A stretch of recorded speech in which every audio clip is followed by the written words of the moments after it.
with all that on this story. What's up, everyone? Welcome back to another episode of the Easy Convo. I'm Zaid. I'm here with my co-host Emmanuel Bird. Today we got a special guest for you guys. Man, how we feel? How we feeling today, champ? How we feeling? Doing good, man. We're doing Feeling good. great. Feeling great. Happy to be on here. Appreciate you guys having me here. Let's get it going. Like Zayd said, we got a very, very special guest today. We are joined by someone who represents the Kansas City area in every single room he steps into. We're with an Oak Park alumni, Kansas basketball alumni. This is a father. This is a husband. This is is it fair to say a partner or the leader behind the Young Ochai Agbaji Foundation? Yeah. Founder, and I mean spokesperson, head, CEO, whatever, front person of the my All the foundation, hats. Young Abaji Foundation. Yes, sir. 100%. All the hats behind the Young Abaji Foundation. This is a KC youth ambassador on and off of the court. We hope today's an easy conversation for our guests because, ladies and gentlemen, we got Ochai Agbaji in the building. Most Awesome. definitely. Appreciate you guys having me. For sure, man. And just to start off, Ochai, can you just tell the audience a little bit about yourself, where you're from? Yeah. Born and I was born. I wouldn't say born and raised. Born in Milwaukee, Wisconsin. I lived there for 6 years and moved to Kansas City. Been here, born, raised here. Went to high school, everything here, and obviously my time at Kansas and led me to the NBA. But I claim KC, don't claim Milwaukee, none of that. But Kansas City's my home. Kansas City's where it's at for sure. Definitely, and let's stay here in time in terms of upbringing in Kansas City and things like that. For those of that may not know, you have an older sister, and she's played college athletics as well. And what was it like growing up in that household? I'm sure it was competitive. I'm sure there was a lot of back and forth and things like that. Can you touch on it? Yeah, very competitive, but at the same time, it was kind of just like a little bit of like a motivating, a huge motivator. Not only for me, but for her. Um, I mean, crazy to see that, but for her, she started out and she wasn't even playing sports when I was playing soccer and basketball. She was doing dance and other things, but when she got introduced into volleyball, she obviously got uplifted and went to the stars from there. So I was kind of leading, or she was leading the way, and I was following her path. Middle school, high school, as we got older, and I guess you could say it was competitive, but like I said, it was more of a huge motivation for the both of us. You know, our parents, raising us to be humble and be thankful for where we came from and everything like that. But just to be hard workers and give it all to the game and give it all to everything we have and everything we do. And that's a testament to what we've done. And I mean, I'm still proud of her to this day. And she's actually still playing volleyball to this day. And it's crazy to see just her growth and where she's gone and where the game has taken her as well. Definitely, man. You just mentioned you played a little soccer back in the day as well, with basketball. I don't think too many of our listeners would know that. Kind of touch on that experience, playing soccer and basketball. Was it always basketball, or was the love for soccer, just as high as basketball?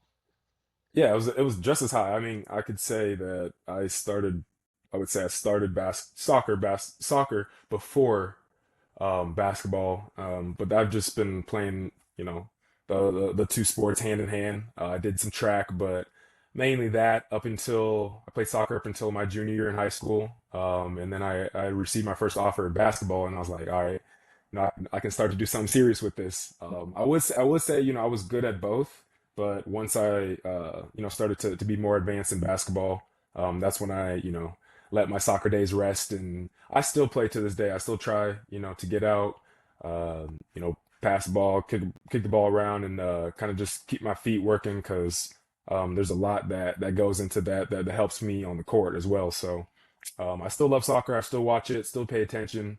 But yeah, I grew up, playing soccer just as long as basketball. Man, you're like, if I'm not mistaken, you're like 6'5" or like 6'6", bro.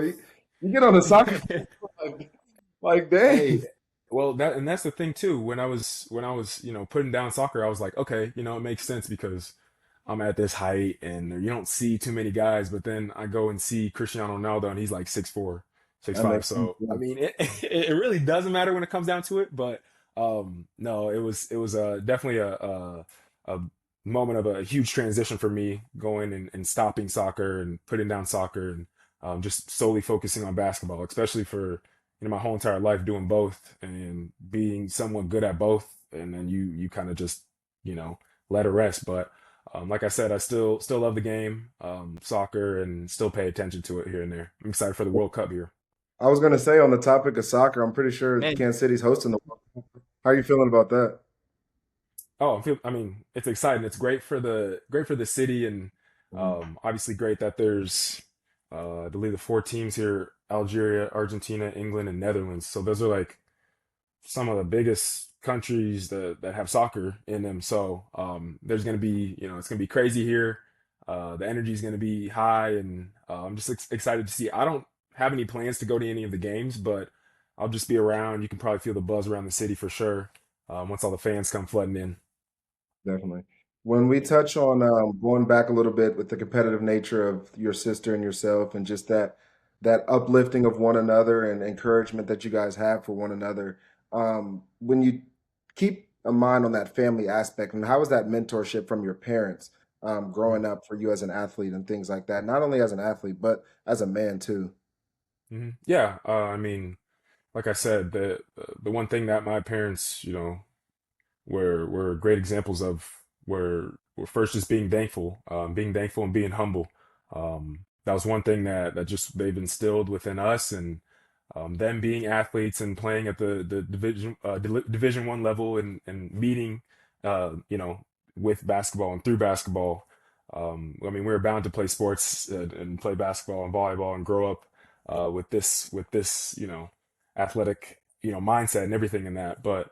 When it comes back to everything, like I said, just being humble, hardworking, and giving love to the game, and um, like I said, that's just something that has been instilled from my parents, and they set a great example from that from a young age. And another thing too was the support they had, the support from not only just my parents, but my grandma, my aunt, going the extra mile just to provide for us to be in these sports and to be in AU and to travel everywhere. They made that extra effort and made that sacrifice on themselves for us. So it's a big part of why I'm here today, and honestly why I have the foundation and why I'm so about giving back to the community and um, reshaping the youth for sure. definitely, bro. And you mentioned AAU and playing AAU basketball. When did you start, really getting serious into playing, for the likes of MoCan and, teams like that? When did that start for you? So I actually only played, if you guys knew this, I only played MoCan for 1 year. Up until that point, I was playing for, different grassroots teams around Kansas City. KC Keys, big one. Come on, shout Um, out to the Keys, man. KC Keys, yeah, the real ones know. KC Keys, Yeah. Team Supreme, that's another one. I don't know if they're still called Team Supreme, but that a bunch of coaches, mentors all around Kansas City that I've worked with one on one or they've been my coach. I'll never forget that, and I'll never forget just the pieces and everything that I've pulled from my journey.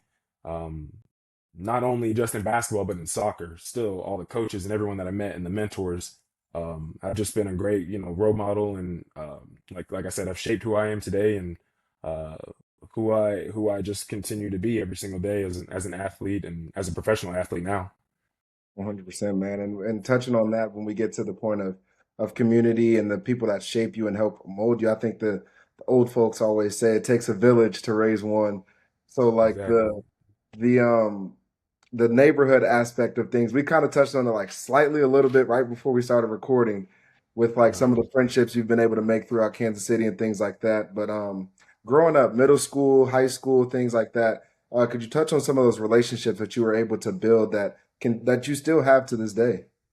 Yeah, I mean, you know my best friend, and if anybody knows who I'm around all the time, or just when it comes to basketball or sports, or anything, Caden Evans, Kyan Evans, my brothers, from a young age, from when I first moved here to Kansas City. I was in the Gladstone Rec League, and my dad and Steve met and made that connection right away. And next thing you know, we're on the KC Keys playing on Metro Sports, and that was in third grade. And ever since then, Kate and I have been playing alongside each other. We've been playing against each other. We've gone to different schools, came back, been at the same school, And then, obviously we played in high school and for on, and then we even played against each other in college. So it's like it's a crazy um, journey for the both of us. But all those relationships, and not only just Caden, but all my other friends and everyone that I met throughout AU and school ball and all that. It's special. It's special to me, and it means a lot to me to this day that that, like I said, they just shaped who I am. And every single relationship that I've built, I still keep tabs on. I'm still close with all those friends. I still talk to them. Still making efforts to be around them and include them in things and hang out here and there and do that. Just because it's all love at the end of the day, and that's what the game does for a lot of people too. Is builds those relationships, those lifelong brotherhoods and relationships that actually mean a lot. So I'm lucky to have Kyan and Caden. Obviously, you see Kyan doing his thing now, and it's crazy because I remember when he was little, like he was little bro for real. But just seeing what he's doing now, I'm so proud of him and the transition and the leaps he's made over the past few years, and even before that, it's just it's crazy to see. And like I said, just giving back to the youth and even guys, even younger, even you, like seeing you and seeing your growth to where you are now. It's just like it's been so crazy. And that's kind of like I said, where it comes back to the relationships. We met through Caden and Kyan, and now I know you, and now I know what you're doing, what you're trying to pursue, even outside of basketball, and it's great to see. And that's like I said, that's just what relationships do on the surface level. It's really cool. Definitely, 100%. 100%, man. And you go to Oak Park High School. Kind of touch on what were your expectations, going to high school and how your game kind of developed as a freshman, and then going into your obviously senior year. Yeah. I mean, freshman year came in, I was like 5'11". I wasn't still playing soccer. I was taking soccer seriously. I was varsity soccer my freshman year, and I was JV basketball. So it was like I said, it was hand in hand with those both. I was still good at them, but over the course of the years, it was just to me and to the testament to what I do and what my standards are. Honestly, are just hard working and staying in the gym and really really giving that to the game. And over the course of my 4 years at Oak Park, uh, all the coaches and everyone that played a role in my success.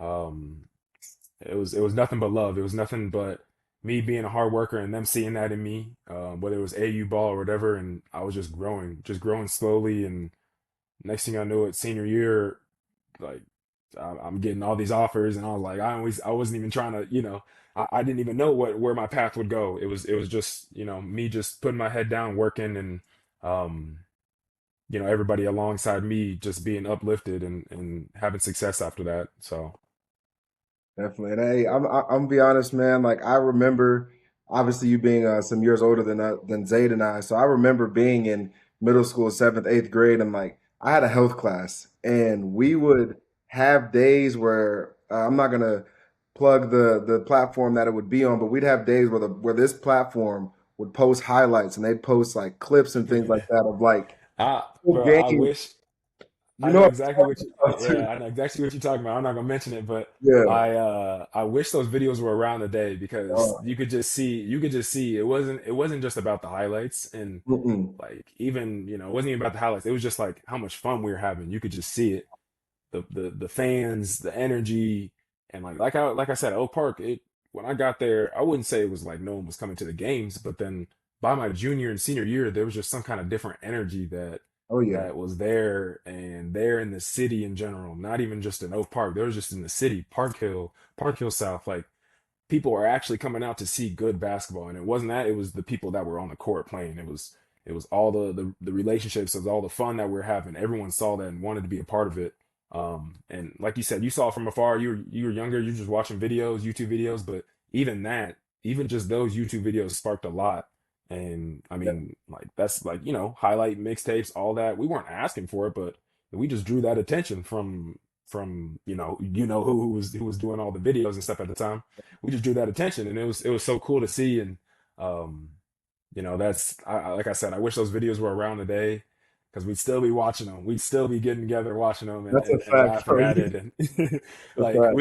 I know there's still some, here, not from that certain media outlet, but like what's it called, the N2 Sports. I don't know if they still have those games Yeah, yeah. on I'm YouTube. I'm sure if you So click like N2 Sports Oak Park or N2 Sports, whatever the high school would be, I'm sure there would be some mhm. type of 1 minute to 2 minute clipping of the games.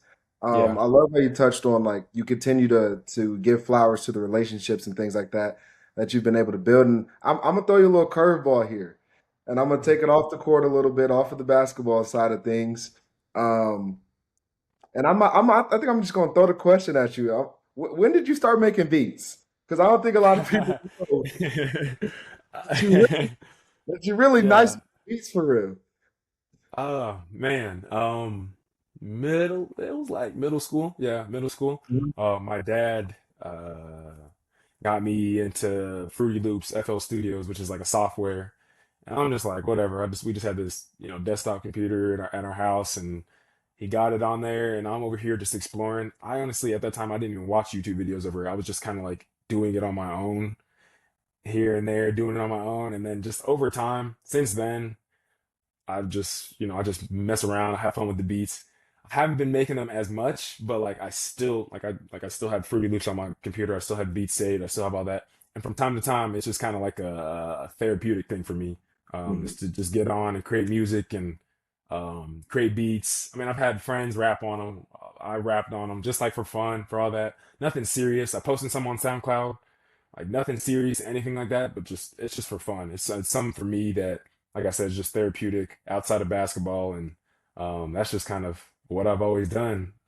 Just make beats, and I'm big into music and music production and all that, and yeah, no, that's just something that's just a huge interest of mine. Definitely. I don't know if you remember this. It was like during COVID, we was over at Was in the basement? we was at the basement. Yeah, we was all Yeah. rapping over a couple of your beats. Yes, yes, and I have so many still on my phone, so like new ones, old ones still. But yeah, time to time I'll still get back on there. It's kind of just a little hobby for me, nothing too serious, but no, I have fun with it. Any fans of yours that sees this, they're gonna be like, "Oh man, I gotta go find Ochai SoundCloud now. I Yeah, gotta yeah, go." go find my. I got 3 beats on there. Honestly, I was thinking about posting just all my old beats and just posting them for fun because like I just have so many, and I'm like I don't really know what to do with them. I just might just put them out there. So that might be some motivation for me to go do that now. Now that you bring that up. Definitely, bro. Kind of to touch on, your recruitment a little more coming out of high school. When did you get your first offer, and who was that from? So my first offer, like I said, was my junior year. I think it was summer. I'm not sure exactly when. It was during my junior year. They're going into my junior year, or during that summer. It was from Miami, Ohio, and school that went undefeated this year, Yeah, right? this NCAA, year. or not undefeated. They lost their last game or whatever, but they were undefeated basically the whole year. Miami, Ohio, from Coach John Cooper. Um, I'll never forget just the phone call, how that all happened, and like from that point on, I was like, I didn't even really think I was playing with the keys. Okay, yeah, so it was at the end of the summer going into my junior year. I was playing with the keys, and that it just kind of happened. I was in gyms all throughout the summer, showcasing my talent, had the ball in my hands. Um, and there's that interest. There's some interest from teams, or I just, you'd see coaches spotty on the sides here and there. But when I actually got that call and like that realization it was the first real offer, I was like, this is crazy. This is something that actually I can pursue and do. And from that point on, like I said, it was just another layer of a motivation for me that just made me want to work harder. I wanted to play college basketball, but it wasn't really a clear goal of mine until that happened. I was like, oh no, like I can actually do this. So no, it was obviously obtainable for me at that point, and I just kept, like I said, I just kept working, and offers slowly came in. But as you guys know, they didn't come until late in my senior year, which in a sense is just like, everyone has their own, and I still think this to this day, everyone has their own path, everyone has uh their own career path, their own story. um and you hear a lot about everyone's story now, even in the NBA or in college or wherever, high school, like their stories are starting, they're in the middle of it. You think their story's over, but they're back, you know? So it's just a continuous grind. And, that's how much I love the game because, you give so much to it, that at some point you'll break through and your time will come. Definitely. Was there going throughout high school and obviously getting to a point where you're now we're starting to receive offers? Was there ever a period, and I feel like this is pretty common for a lot of Kansas City guys, not only yourself and being one of the top talents from Kansas City basketball. Mhm. I feel like even guys still, we talked to Bennett and Kai and like Tony, even Tony Osborne from the Fairfax, like the recruitment kind of starts a little bit later towards junior and senior year and things like that, whereas compared to some athletes, they're getting offers freshman year or sophomore year, some in eighth grade. So like, was I, there ever a I sense of think continue. Sorry. I was just gonna say, was there ever a sense of like not necessarily being behind, feeling like behind the ball, or like you kind of touched on it with your own. Everyone has their own path. Is this a mindset that you had even at that time of junior and senior year? Yeah, I mean a little bit. I was just like I said, I just really there was the unknown. I didn't really know too much, and you didn't hear. Yeah, like in Kansas City, you didn't hear too much. Yeah, you had some guys there where they get early looks or they get early interest, and you'd be like, oh wow, they have interest from that school, or this guy has that interest from that school. And like I said, everyone's story is different. They started off their freshman sophomore year and were playing on a high AU team, Run GMCs, the Mocans, and they were getting those looks that doesn't, nowadays obviously that really doesn't mean anything because anybody can walk into any gym and see talent and pick it out and see that. So like I think in the sense of recruiting and even for Kansas City, it's changed a little bit.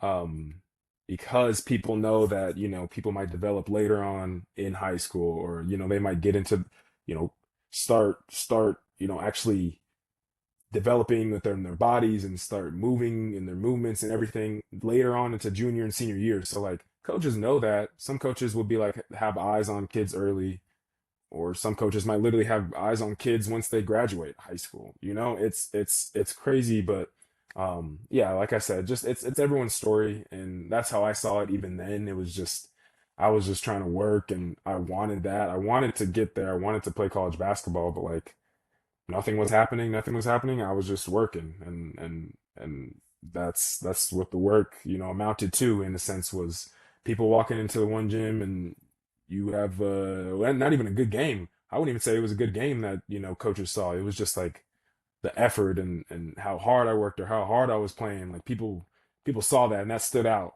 And that stands out over for all the guys, even from Kansas City. I think that's just something that yeah, we don't get the high rankings or all that, but we still work hard, we still play hard, and we know the game, we love the game, and we just want to win, and that's what coaches love. So, I always say, yeah, Kansas City Kansas City always breeds winners for sure from any aspect, and that prevails over everything at the end of the day. Definitely, bro. And I think this is a good time to stop and plug this episode. So if you want to go ahead. Definitely, man. If you're watching this episode and you like the content you're seeing, make sure to like, comment, subscribe, and we'll be back to you here shortly. Welcome back to the Easy Convo. I'm Zaid. I'm here with my co-host Emmanuel Bird. Today we're sitting down with Ochai Agbaji. Ochai, you talked about your recruiting experience a little bit. What ultimately went into the decision to decide to go to be a Kansas Jayhawk? Yeah, like I said, late into my senior year, I had interest. It was kind of it happened really fast. Thinking back to it, we're in preseason, we're doing preseason practices, and I kind of had some buzz after my junior year, and we had a good season, and I had good stats, whatever. I had a good summer. I had played with Mocan that one summer going to my senior year, didn't have really too much offers more than Miami, Ohio, Air Force, and some other places. Still going to my senior year, so I remember I think it was just like a preseason practice that we had for Oak Park, and we're in there just working out, doing all that, like just doing normal stuff, and all of a sudden Texas A&M coach comes in, um, and just like is just there, and then from that point on, after I saw like the Texas A&M coach come in, it was kind of just like other coaches would come in and come and watch, and then out of nowhere, that just started sparking interest. And then probably by that December of my senior year, um, I remember Coach Roberts from Kansas coming to one of the games that we had. I think it was like a showcase game that we had against a Kansas team, Missouri versus Kansas, some kind of showcase game. He came to that, and as soon as all the this is how it works usually. As soon as all the schools find out that the Blue Bloods or someone's recruiting you, then they just began to all offer me just straight off of that. Like it was just straight off of, oh, Kansas likes this guy, we're gonna start offering. So I just got flooded with offers, going into that kind of that second half of the season of my senior year, and just flooded with offers. Um, I took one official visit to Colorado State, crazy enough. That was my only other official visit besides Kansas, but yeah, they had offered me on that visit, and then I was just getting all these offers, and it just became a lot more serious in a short span of time. Um, but like it didn't, obviously it didn't change me. I still just wanted to win. I still just wanted to focus on my high school season before before I moved on to college or wherever my next chapter would be. And like you said, obviously Kansas came around, and probably by that February of my senior year, they had offered me after a game. I went to go watch a game at Allen Fieldhouse, and they offered me. Coach Self offered me. And on that drive home from Lawrence, like a 45-minute drive, not even that long, I was like, yeah, I'm going there. Like I was like, there's no question. There's no question in my mind. Like I know this is and this is what I said to myself. I said, this is the best path for me to go to the NBA. But I wasn't thinking, oh, I'm gonna go there and just do 1 year, or I'm gonna go there and just do 2 years. Like I didn't even think about that. I was just like, I know this is my best path to get to the NBA. And now things are getting a lot more serious where, I could be propelled to be a professional athlete, to be in the NBA where I've dreamed of playing just alongside being a professional soccer player. So it's crazy how fast that happened. Quit soccer, and then in the next 2 years I'm going to Kansas. So it's like all that happened, and all that timing, and everything that from my hard work, and just staying patient, staying ready, and taking the advantage of the opportunity for sure that year just kind of propelled me into to my next chapter at Kansas. So Man, I'll be honest. I'm so glad you made that decision, bro. it Big was, time, I mean, big time Kansas basketball fan here. So like yeah. that, seeing that, obviously being a kid from Kansas City and seeing that evolution for you and that decision for you obviously meant a lot for any Kansas City kid. But being a Kansas fan, that was huge. But you speak on that 45-minute drive and that decision, that quick. This is the best path for me, and that having that level of discernment. How do you think that helped you going into your first year? Still, even having that understanding, still a freshman, still a young Yeah. guy on campus and things like that. So, how did that help with all the adjustments and things that are naturally given your first year of college? Yeah, I mean, I think one, it was just the belief. Seeing Coach Self have that belief in me, and sitting me down and sitting face to face with me, and I know all the blue blood coaches, Coach K, Roy Williams at the time, like all these coaches, and Coach Self sitting in front of me. And what's crazy enough is my dad, even a long time ago, before that, when I was playing soccer, and like I said, didn't even have those dreams. I was just trying to just to be the best version, be the best version I was at that time. My dad would sit me down, we'd be talking in the basements, and he's like, no, he's like, I want all the blue blood coaches to come here. And he had that belief in me, even honestly, before I did. So it was crazy to see that full circle moment of, Coach Self sitting in front of me, offering me, and like I said, just that belief of, oh no, he actually thinks I can play at this level. And like I think so too. Like I think so too, but it was just like someone else, and hearing it from someone else was really that belief that all I needed to just, propel me, and take me into my next chapter, and wherever that would take me to. So Definitely, bro. When you got to Kansas, what do you feel like was the biggest adjustment you had to make in your game? Being a high school level player, now you're at Kansas University. What adjustments did you have to make to your game when you first got there? first thing is, like, obviously you're like, guys are faster, guys are stronger, and you got to make that adjustment pretty fast and more athletic. And then it's kind of like everybody's like you were that guy in high school that was kind of ahead of everyone athletically and physically, and now it kind of evens out once you get to college, and then you got to find your way to propel past that. And me coming in freshman year, I mean, I expected that. I expected to come in and all that. But the one thing that I didn't expect was like the aspect of just like the skill level. The skill level of everyone was on par. Everyone was just as skilled as you, or everyone was shooting just as good as you, or everyone was shooting not if just even better as you. And coming in, uh, there was four freshmen coming in that year, and three of the four freshmen besides me were McDonald's All Americans. So it's like that was just like a crazy like to see. And it was like, oh, like these guys, like I had a good high school career. I had a good senior year, but I was still 3 star, 4 star, which didn't even matter once you get there. It doesn't matter. But coming in, you're like, oh, but now they're just McDonald's All Americans, and they're like kind of like the highlight of all that and all that. But like I said, I didn't get too far ahead of myself. I wasn't thinking, I wasn't intimidated in the sense. I was just like, this is how it is, and I just got to work my way up to that level. I just got to work my way up to where they're at, and try to just keep pushing past that and just keep working. So like I said, I don't.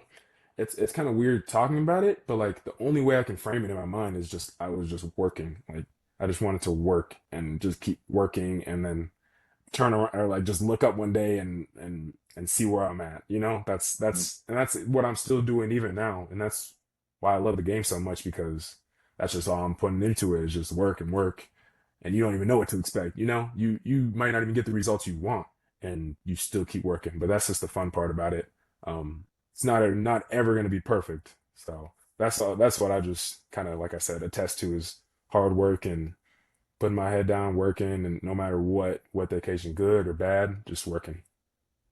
Definitely. I think the humility that you speak on, like it speaks volume when you hear you speak and things like that. And I'm always telling Champ over here, I'm like, man, gotta be hungry. And he tells me the same thing, gotta be hungry, man. And I think that hunger speaks to your work ethic and things like that. And this leads me to my next question. We had Kyle on an episode or so back, and he kind of touched on the veterans and the guys that were older than him that were able to show him the ropes and show him their dedication day in, day out, going in, getting extra shots, extra conditioning, extra lifts, and things like that, and how much that helped him and propelled him to be the player that he continues to be to this day.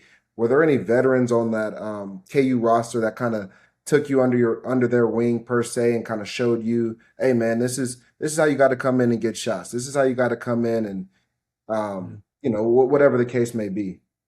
Yeah, I mean, numerous guys, even not even just in my freshman year, numerous guys that were older and upperclassmen that I played with that were like that was just a standard. If that makes sense. That was just a standard Mhm. to come back at night and get extra shots, or to come before class and get extra shots. That was a standard just at Kansas, and I'm sure at other schools too. But like they led by example and doing that. But for me in my mind, how I wanted to frame that was like I don't know, like I want to go above and beyond that. And like I said, it was just a big motivation factor for me, seeing that, they work, but that's just the standard here. Like everybody works, everybody's doing extra stuff, everybody's trying to get better, you know, even during the season, when times are hard and times are good, all that. So, um, I mean, I wouldn't say there's one or, specific or two specific people that were examples for me, but it was just kind of like I said, it was just a standard there. And once I got there, that was kind of what was expected to make strides and to make gains, or to make, to have success at that school. Because, like when I got there, there's a different level of expectation. And like Ty can tell you too, even North Carolina, like there's just a different level of expectations to win a game, or to win all your games, or to win every single game, if that makes sense. So you got to be on your uh you got to be on the top of your top every single time, and working at it, and working on your craft, and doing all that. So it's very special, and it was really special to be a part of. And like I said, that just only shaped me into to what I still do today in my craft. And how much I pour into the game. Definitely. What DC say, Zayd? Everybody's strong. Everybody's Yeah. strong. Definitely, bro. And, early on, at Kansas, what do you think was the hardest part of, battling for minutes? And then kind of making this a two-part question, battling for those minutes. And then when was like the shift for you that, you go from being a guy that's battling for minutes to like you are one of the guys at K, you're one of the guys that are leading the team, one of the guys they're, dependent on to go get a bucket, go make a play, kind Yeah. of talk on what it was like for you, being a guy that's battling for minutes early on, getting those minutes to, transitioning into being like a leadership role on the team. Yeah, and I mean that's just like kind of how I played it going into there. Like I knew that, being a freshman, when I was going my freshman year, I redshirted. I redshirted half of the year and probably like 4 or 5 games into conference, they pulled my red shirt. So like that was a whole decision and another decision on top of that because like I wasn't even expecting to play that whole entire year. So I was like, okay, I'm just gonna use this year to just grow and get on that level with everybody else. So I can come back my redshirt freshman year that next year and be on par and be ready to gain to earn those minutes. So like I said, I didn't even have minutes to start off my freshman year. I wasn't even gonna play any minutes, and I was working in practice, doing all this, doing all this extra stuff, working, and they noticed that, and once we had an unfortunate injury during the season, coach called me and had no question that he wanted me to pull my red shirt to play me, not just to pull my red shirt and have me sit on the bench. It was to have me pull my red shirt and have and play me. So all those things aligned, all the hard work, and like I said, a hard work, opportunity, and readiness all aligned up until the point where from my freshman year when they pulled my red shirt, by the end of that year I was starting. Hmm. So going from at the beginning of the year not even expecting to play to the end of the season starting, and I did not start a game for the rest of my career at Kansas. So it was like I got that position, I got that job, or I got that, that opportunity, and I didn't look back. Like I was like, I'm going to take this and you know, go full force in it, and not look back and not take any prisoners, not not really be like, I know I earned this in a sense, so I just have to keep proving it every single day. My sophomore year, I proved it. I was a starter. My junior year, I proved it. I was a starter. But all those roles and all those, positions and everything that I played, I was still starting, but I still wasn't the guy my sophomore year.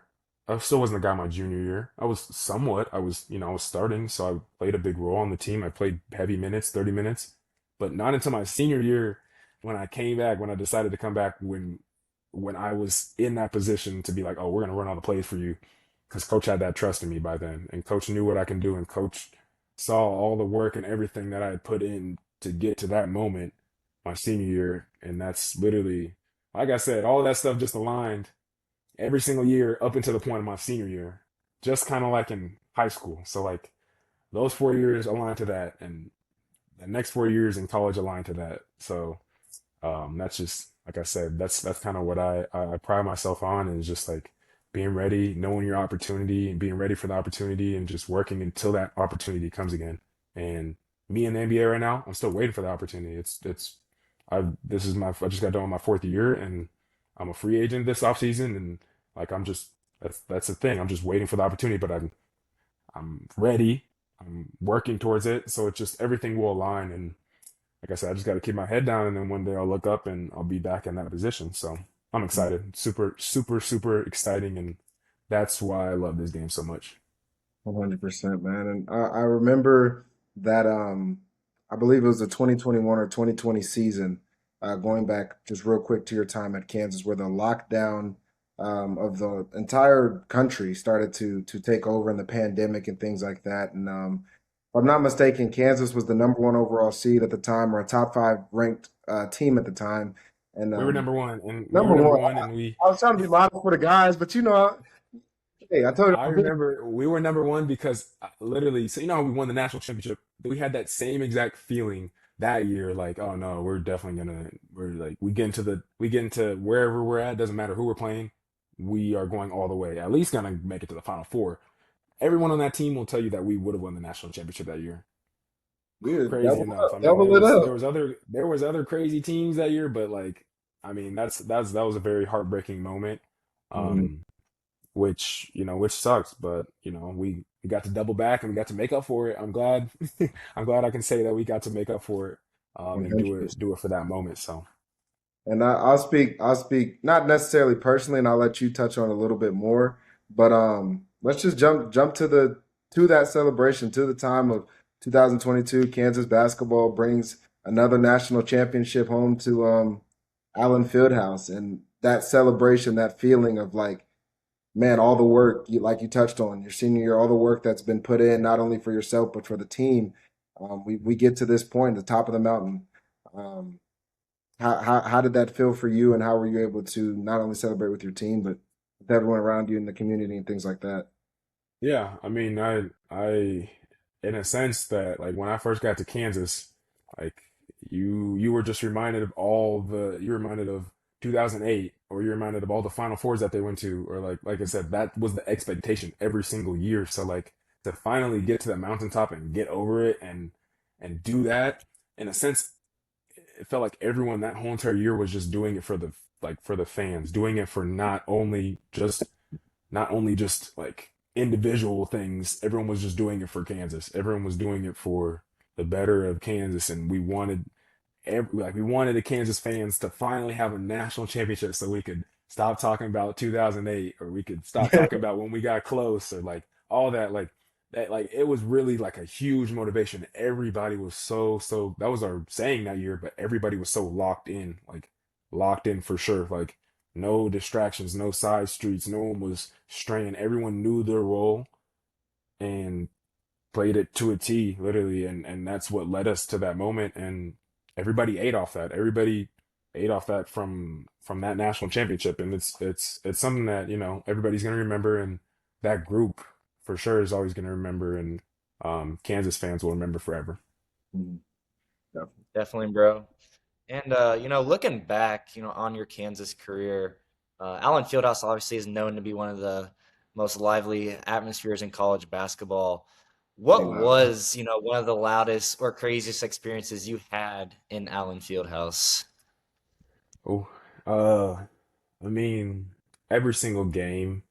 uh just like before you go out, or like when you when with just the fans, just the everyone, the crowd, the buzz pregame, like the jitters you get, it was like good jitters, like you want to do good, you just want to win. I don't remember my record at home for my 4 years, but it was definitely, we didn't lose there less than 10 times, or more than 10 times for sure, less than maybe probably, I don't know, maybe like I had like 4 or 5 losses in Allen Fieldhouse. So like, yeah, like it's weird to lose there, but like I was never, we were always expecting to win there.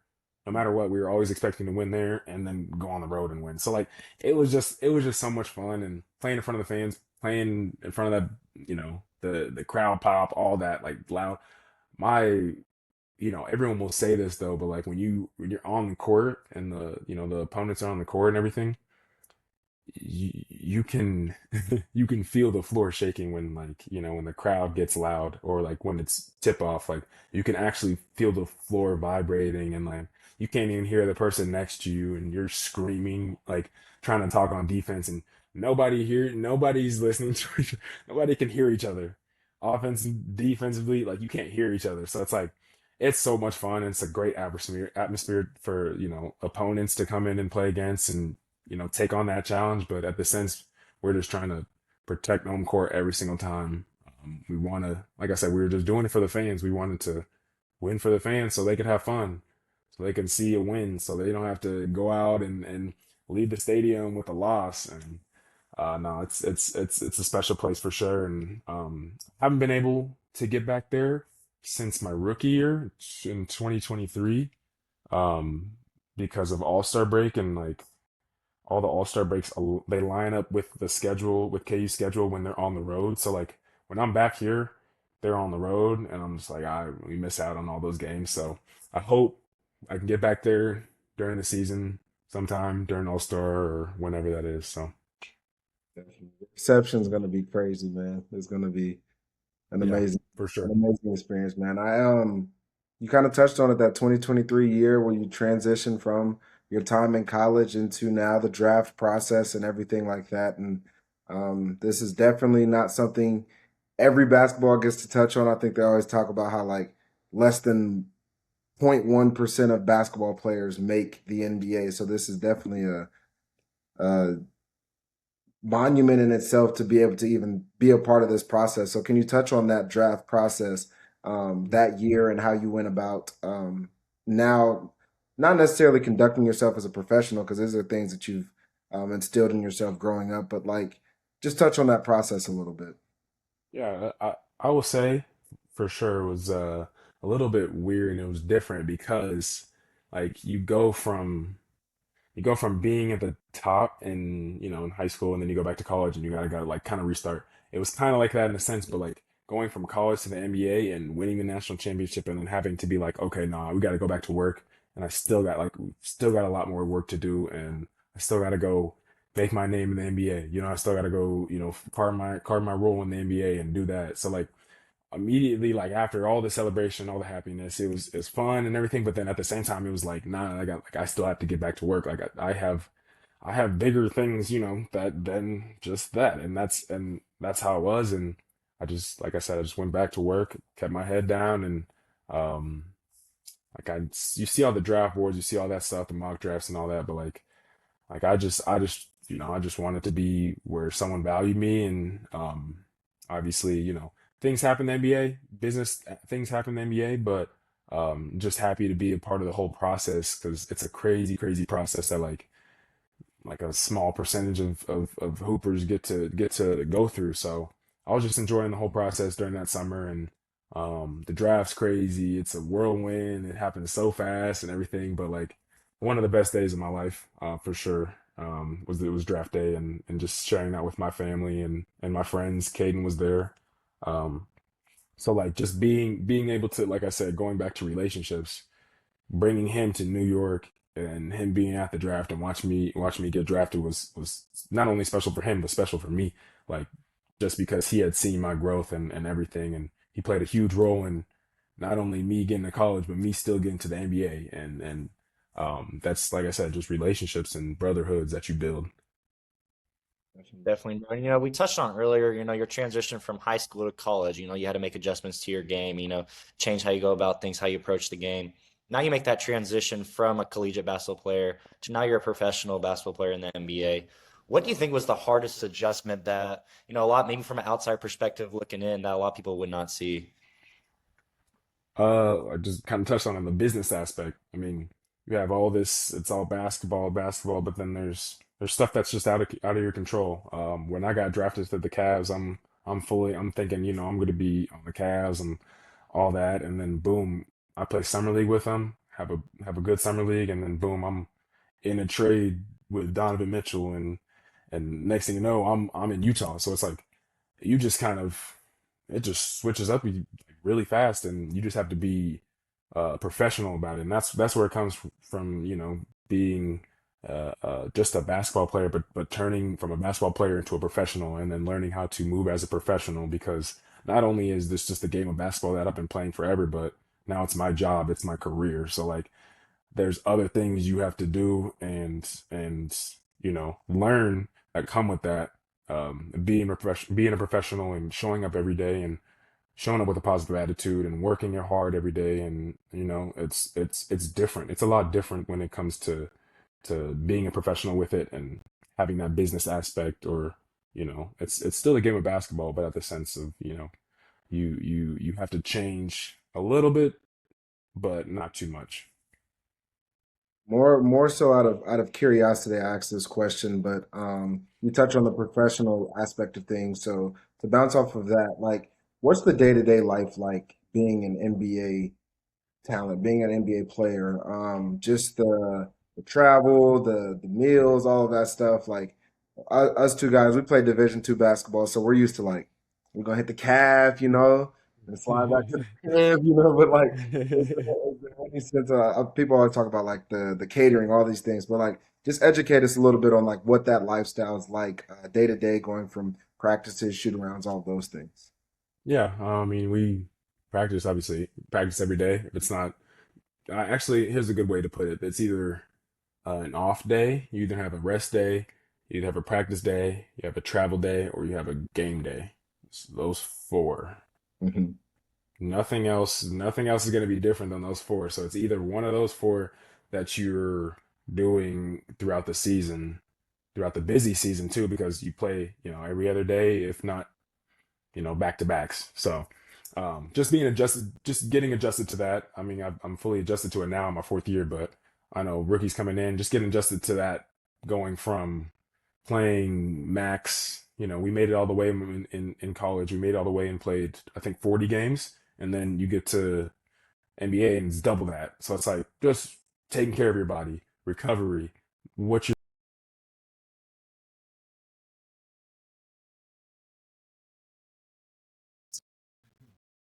feeling your body, doing all those things to maintain good health and keeping up on your uh on your sleep and everything that just goes into stuff that you never thought about, just playing basketball, and you're like, oh no, now I got to do all these other things. I got to take care of my body. I got to lift every single day. Like I got to change, and then that's the thing. You find your routine, you shape your routine around the games or around the rest days, around the off days or around the practice days, and that's kind of that's kind of how it is. And you show up, and like I said, it's just one of those 4 days throughout the season. Um, early on, you started off with the Cavs. Was there any mentors early on that kind of showed you how to conduct yourself as a pro? Mhm. I mean, I mean, that's the thing. Kind of the same thing when I came into to college. There's numerous mentors, but really it was, the pre-draft process and, going through that and learning what it takes to actually be a professional. That kind of helped me a little bit. And also, um, I don't know if you guys know this or not. After my junior year in college, I went to go test the waters. So I went through the whole pre-draft process and then ended up coming back to school. So like that whole year at Kansas, my senior year, alongside with, being, highlighted, being the top guy in the team, I was moving as a professional. So I was taking care of my body. I was doing everything that was different from the previous 3 years in college to set me up for when I get to the professionals. Cause I was like, okay, now this year is more about let me propel myself to the league. So let me get my body ready. Let me get my mind ready. Let me get my routine ready. Um, and that helped me, because guys get there and they still build the routine, but like I kind of have my routine and what I do even before I got to the league. So it kind of was a smooth transition for me, as far as just becoming a professional and knowing what it took. But um, shortly, I mean, I didn't even get to the Cavs team, so I never even really met some of the Cavs guys. When I was in Utah, I had a bunch of vets, Rudy Gay, Mike Conley, Nikhil Alexander Walker was my locker mate, and a bunch of other guys that kind of showed me the ropes my freshman or my rookie year of just what it takes to actually be a professional. And those are great guys, that I still check in with. I still talk to this day. I'm still playing against them to this day, and seeing their success is so cool because where I started out my rookie year and seeing them be the professionals they were now, I know exactly how they're moving on those different teams. So they're great examples, and there's many great examples in the league, and even till now, and all the other teams that I've been on, there's guys that that now in that sense I'm that example for the younger guys now going into my fifth year and stuff like that. So I built that routine, had that routine, and yeah, no, it's a necessity for a professional. It's so cool that you say it like you're going into your fifth year in the NBA, and now it's like now in the league, like that's veteran status. Like you've been doing this for long enough where you can kind of give some Year game. You year should have six said is it. technically Yeah, year year six is six. technically veteran. That's how they see it. But year five, yeah, I would say I'm a veteran. It's like, bro, I've been doing this for some time. You just listen, just hear me out. Trust me, I know what I'm talking about. And you Nah. touch on like Mike Conley, like he's been doing the NBA for like 1,000 years. Mike Conley been in the league since Jordan. I feel like so. Like I know he had some wisdom and game for you and things like that. And I think if you're a basketball player in Kansas City, like your NBA journey and your continued success in the NBA, it speaks for itself. And I think that you being the person you are kind of leads us exactly into this next section we want to touch on is the giving back aspect. And the foundation, and not only the foundation, but the platform you're able to lay for so many young athletes in Kansas City, and just what you're able to do when you step into a room and things like that. So I want to give you an opportunity to touch on the Young Ochai Agbaji Foundation and kind of why you created it, why you were able to, why you wanted to be able to give back, and the mission behind the foundation. Yeah. First off, the Young Agbaji Foundation was founded last year, but really it was a plan that I had even, going into college of someday creating my own foundation to give back. I just wanted to get in the right position to really be ready to do it. But sole purpose is to serve the youth, serve the underprivileged youth, serve the youth in general, create different platforms for the youth to propel them into, give them the necessities they need or things they don't have or the mentorship that they might need, with camps, different things. We have numerous ideas that we're still, in planning of just beyond camps. We did a camp last year to kind of launch our foundation and to launch everything, and it was a huge success. And this summer we haven't set out the dates yet, but we're gonna do 3 camps this summer, and they're gonna be different camps where, yes, one of them might be a kids camp, and then another one might be hand selected, where I pick out some cats and have them come and really do a deep dive and teach them more out just in basketball. Be a good mentor, be a good leader for them, whether that's just for 2 hours or not. Like, really pouring into the community and pouring into the youth that way, because I was fortunate to, like I said, to have those relationships and those mentors growing up to shape me. And that's all it really takes for Kansas City to really, start breeding even more winners. Because you see all these winners coming now from, the younger generation now, but how many more kids can we impact? How many more, lives can we touch? And then just advancing more of my foundation, we just helped out at the homeless shelter last Saturday. Just doing small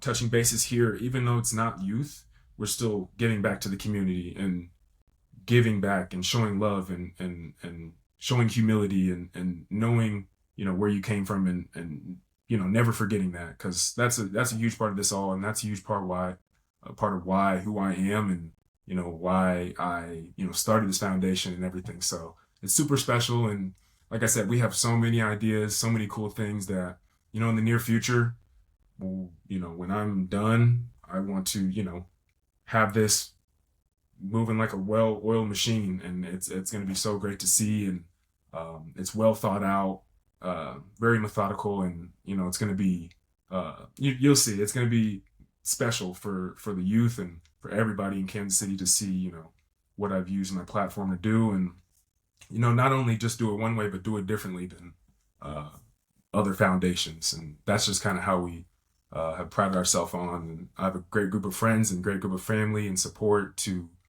help this, keep going, even though I'm not going to be here half the season.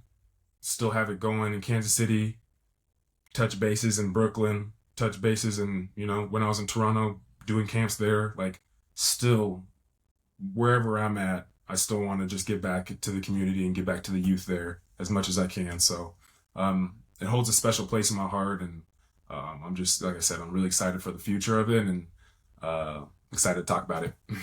Definitely. That's awesome, I man. think a lot of I think a lot of guys in Kansas City that have reached the pinnacle of sports in terms of professionals and things like that. They give back in numerous ways, and I think the foundation is a unique way that you've given back. We have a lot of different trainers and different AAU programs and things like that where people have given back, and I think that that's a great way to give back. But the foundation kind of highlights like the the heart behind the give back for you, and I think that that's a really dope thing that y'all For are sure. doing over there for sure. For sure. Yeah. No, it's like I said, it's super special, and we're gonna continue to keep doing great things and keep coming up with great ideas. But the next thing to come this summer are those three camps, possibly two, but three camps. We're gonna try to do three uh, in different areas, so it should be super exciting to see for sure. Percent. And you're obviously a married man. We can kind of transition into, a little bit of a family aspect for you. You're a married man. As of recently, you had a kid. So congratulations on that. Um, what Appreciate was it. that moment for like for you, entering into fatherhood? Oh, I mean, it's the best thing. It's the best thing ever. Honestly, I'm so, you know, so happy now to actually be back and be present, fully present, and spend these days with my daughter and spend these days with my wife and like my whole entire family and kind of just build these memories because during the season, like we had her during the season, middle of the season actually, and I, from when she was born until the season was done, I was only at home with her for no longer than a week. So like at a time, so like I would have to leave or I'd have to leave for one game and still come back, but I still have to leave, and that's the worst thing ever. But now I'm so happy to be back in Kansas City and just be fully present. And no, it's the best thing being a father. I you can't really explain it until you're in that position, but I'm excited for you guys. If you guys someday want to be fathers as well, it's the best thing ever. And waking up and just seeing her grow every single day. She just turned 5 months, and seeing her grow and seeing her learn and just like experience new things every single day is so special. And I love her so much, and it's great. It's a great experience. Definitely. I think any man that like you ask them, hey man, how's it being a father? Like, especially being a daddy daughter, like you see the way they light up and they talk about it.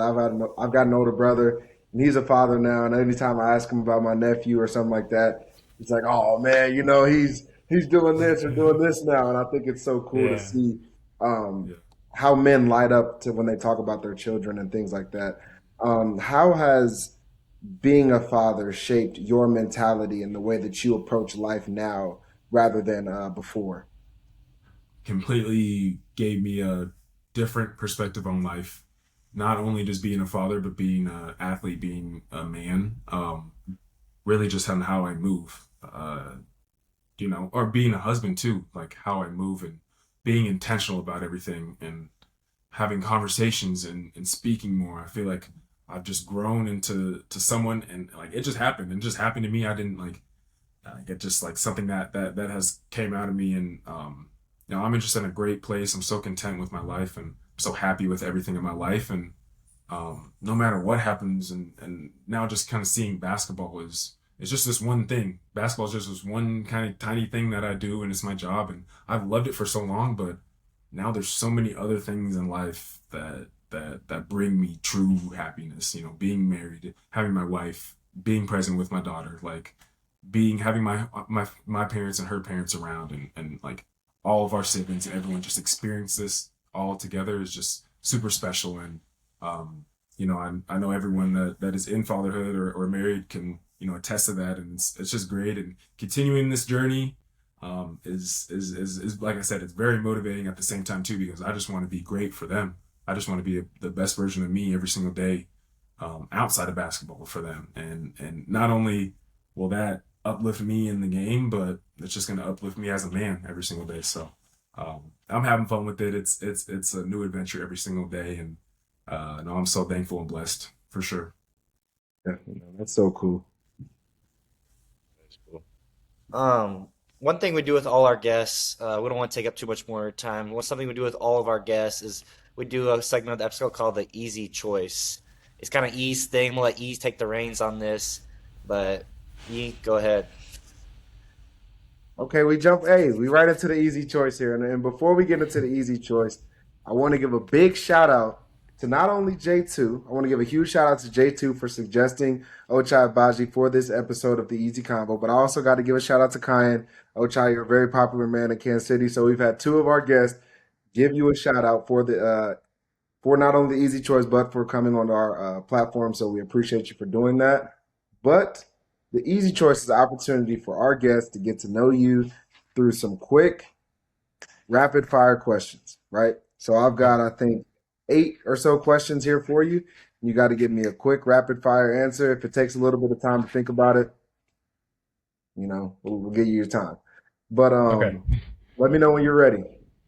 I'm ready. Let's go. All right. First question we got for you. What is the hardest language you've learned up to this point? French. I'm actually learning French right now. Keep studying, bro. Keep studying. Yes. What's your favorite place that you've traveled? Oh, Paros, Greece. It's one of the islands in Greece. The top 3 artists in your playlist right now. I don't think you guys would know them. Uh, I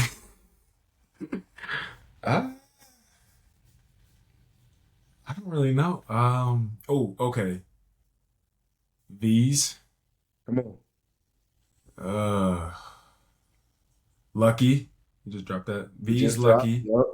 And who have I been listening to? Oh my gosh, it's always a hard question for me because I listen to so many random people. Uh, and this artist named Herb 4K.